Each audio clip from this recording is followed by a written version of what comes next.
और बात दिल्ली में हुई उस एक गिरफ्तारी की जिसके बाद कोहराम मच गया, घमासान मच गया। बीजेपी और आम आदमी पार्टी के नेता आमने सामने आ गए हैं। यह गिरफ्तारी किसी आम आदमी की नहीं, आम आदमी पार्टी के विधायक नरेश बालियान की हुई और बीजेपी का आरोप है कि नरेश बालियान गैंगस्टर से मिलकर वसूली का खेल खेल रहे थे। रिपोर्ट आप सबको दिखाते हैं।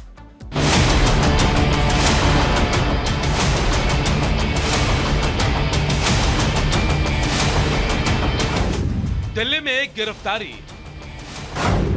उस पर सियासत भारी, कथित वसूली का इल्जाम, मचा सियासी घमासान। दिल्ली में कथित वसूली का आरोप दोपहर से शुरू हुआ और शाम आते आते नरेश बालियान को क्राइम ब्रांच की टीम ने गिरफ्तार कर लिया।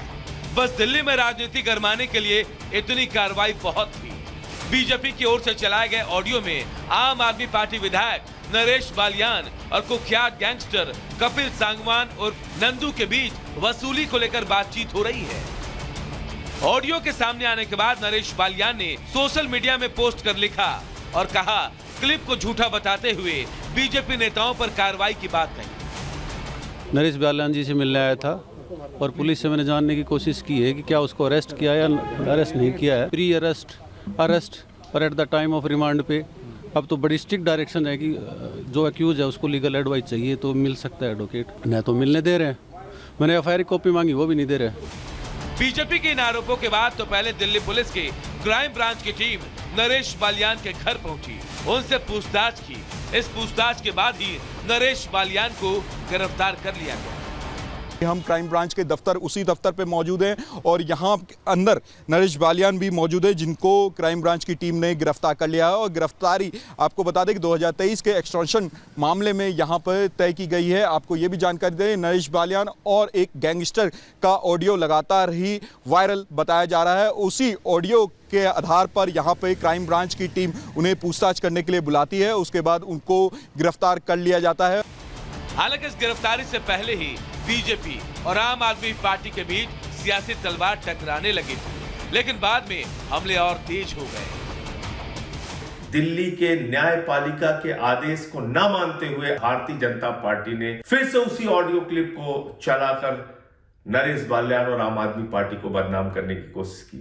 नरेश बालियान को गिरफ्तार कर लिया गया है बेबुनियाद मामले में, बिना किसी आधार के, बिना किसी साक्ष्य के। आम आदमी पार्टी के विधायक नरेश बालियान का जो ऑडियो सामने आया है उससे स्पष्ट होता है कि वो गैंगस्टर्स के साथ मिलकर एक्सटॉर्शन रैकेट चला रहे थे।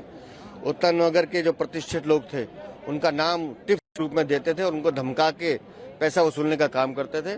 और ये ऑडियो पब्लिक डोमेन में सोशल मीडिया पर वायरल है। जांच एजेंसी अपना काम कर रही है, लेकिन ऐसे अपराधी जो जनता ने जिनको चुनकर भेजा लेकिन वो अपराध में लिप्त है, जनता को लूटने का काम कर रहे हैं, कानून के खिलाफ कड़ी से कड़ी कार्रवाई करे। फिलहाल पुलिस ऑडियो के आधार पर पूरे मामले की छानबीन कर रही है। नरेश बालियान तो गिरफ्तार कर लिए गए हैं, लेकिन मामले में आम आदमी पार्टी और बीजेपी के बीच जंग अभी शुरू हुई है।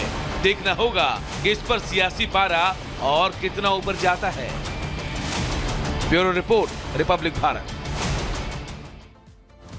और बात महाराष्ट्र में मचे सियासी घमासान की करते हैं। वहां सरकार बनाने को लेकर अब भी सस्पेंस बना हुआ। मुख्यमंत्री कौन होगा यह अब तक तय नहीं हो पाया है। देवेंद्र फडणवीस जी हां रेस में सबसे आगे हैं, लेकिन ना तो अब तक विधायक दल की बैठक हुई है और ना ही महायुति की तरफ से उनको नेता चुना गया है। ऐसे में वजह बताई जा रही है मुख्यमंत्री एकनाथ शिंदे की नाराजगी। और यह भी कहा जा रहा है कि 5 तारीख तय हो गई है, 5 दिसंबर को शपथ ग्रहण समारोह भी होगा, लेकिन इंतजार अब भी है। इससे जुड़ी एक रिपोर्ट आप सबको दिखाते हैं।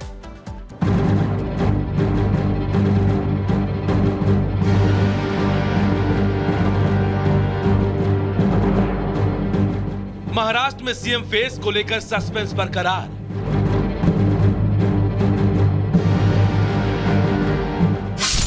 नई सरकार पर तकरार।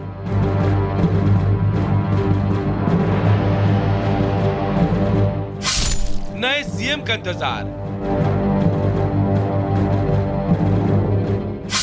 शपथ की तारीख तय।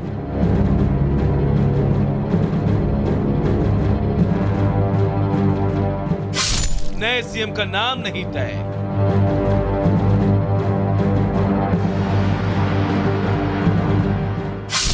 लंबा इंतजार, विपक्ष को ऐतराज।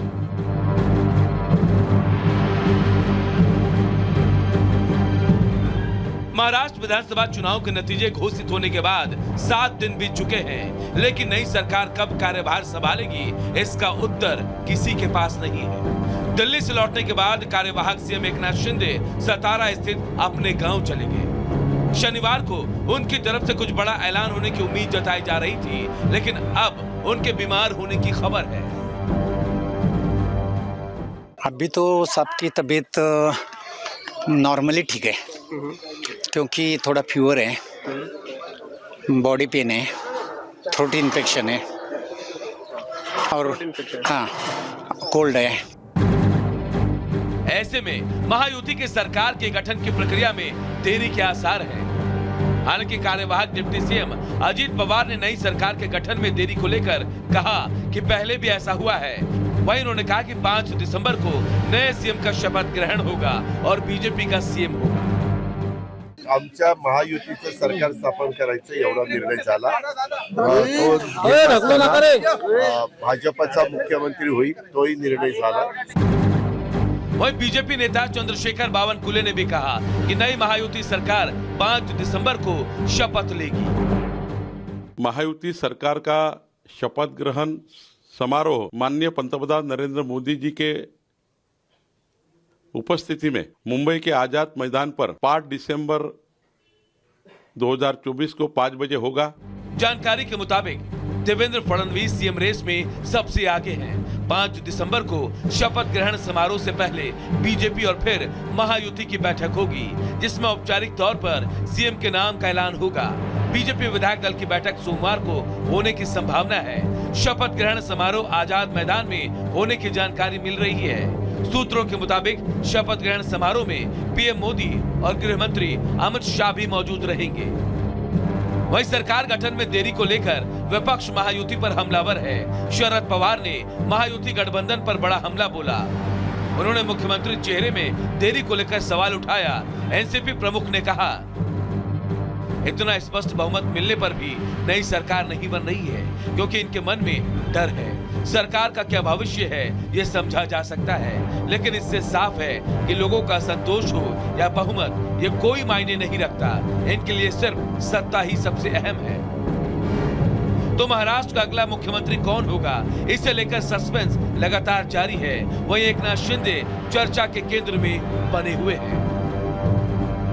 Bureau report, Republic Bharat.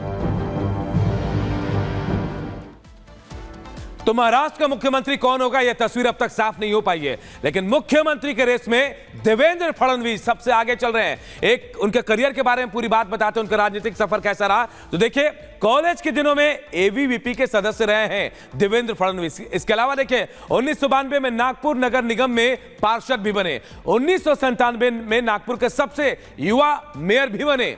1999 में नागपुर सीट से विधायक चुने गए। 2013 में महाराष्ट्र बीजेपी के प्रदेश अध्यक्ष बना दिए गए। 2014 में पहली बार महाराष्ट्र के मुख्यमंत्री बने। 2014 में दूसरी बार महाराष्ट्र के मुख्यमंत्री बने। ये सफर हम आपको बता रहे हैं। महाराष्ट्र में महायुति गठबंधन के हीरो हैं और इसीलिए हम कह रहे हैं कि तीसरी बार भी सीएम पद के सबसे बड़े प्रबल दावेदार देवेंद्र फडणवीस है।